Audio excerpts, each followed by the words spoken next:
আনিস খানের লাশকে তো মোটা অঙ্কের টাকায় বিক্রি করে দিয়েছে, ভালো ভালো লোকেরা বিক্রি করেছে। এবং রাজ্য সরকার,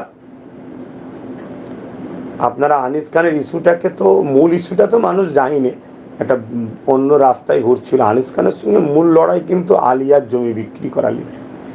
এটা আমার সমাজের মানুষ কতটা জানি না। আলিয়ার সম্পদকে বিক্রি করে দিচ্ছে রাজ্য সরকার।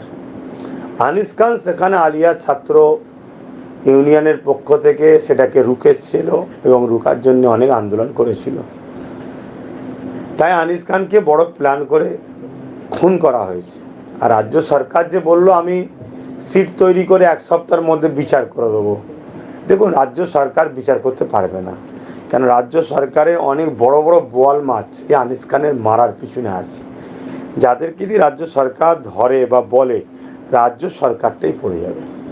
তো এই জায়গায় আমি একটাই কথা বলবো, বিচার অবশ্যই পাবে আনিস খান, দুনিয়ায় না পায় আখেরাতে পাবে। আর দুনিয়ায় যদি পেতে চায়, তার জন্যে আনিস খানকে যারা ভালোবাসে, এবং শুধু আনিস খান নয়, অন্যায় মিটিয়ে ন্যায়কে যারা প্রতিষ্ঠিত করতে চায়, এমন হুকুমত, এমন সরকার দরকার যারা ন্যায়ের পক্ষে আওয়াজ তুলবে। না এরকম কত আনিস খান নীরবে মারা যাচ্ছে, কত আনিস খানকে নীরবে খুন করা হচ্ছে, সেগুলো সমাজের বুকে আসেই না।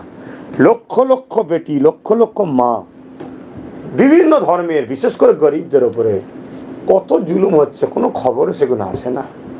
এরকম জুলুম অত্যাচার বাড়বে, যখন শাসক উপযুক্ত না হয় তখন এরকম হওয়াটা স্বাভাবিক। আর এই বিষয়ে দ্বিতীয় আমার কি বলার আছে, আমি যাই বলবো সেই ঘুরিয়ে একটাই কথা বলবো, লোহাকে কাটতে গেলে লোহা দরকার। আইন যখন একটা আইনের একটা অংশ, লোক যখন আইনের রক্ষার যখন একটা অংশ মানুষ যখন দুষ্কৃতীদের ঘরে শেল্টার দেয়, তাহলে আমাকেও ওই দুষ্কৃতীদের হাত থেকে, আইনের রক্ষকদের হাত থেকে দুষ্কৃতীদের ঘরে কাটতে গিয়ে শাস্তি দিতে গেলে আমাদের ঘরেও আইনেরই শক্তি দরকার, না হবে না।